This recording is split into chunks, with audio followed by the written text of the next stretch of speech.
আমরা গত 17 বছরে একত্রিত হতে পারি নাই। 2024 সালের জুলাই বিপ্লবের মাধ্যমে আজকে আমাদেরকে এখানে একত্রিত হওয়ার সুযোগ করে দিয়েছে। 4 কোটি ইয়াং জেনারেশনের প্রত্যয় আমরা আর বাংলাদেশকে পূর্বের ঠিকানায় যেতে দেব না, দেব না, দেব না।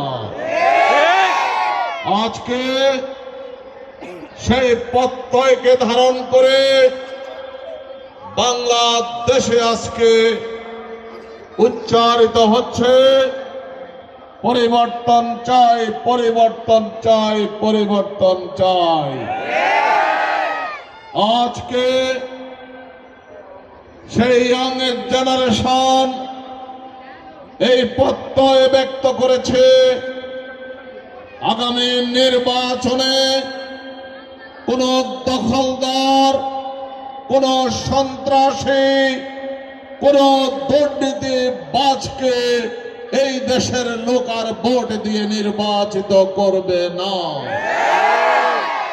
আজকে পরিবর্তিত পরিস্থিতিতে বাংলাদেশে প্রতিষ্ঠিত গণতন্ত্রের স্লোগান পরিবর্তিত হয়েছে। আমাদের দেশে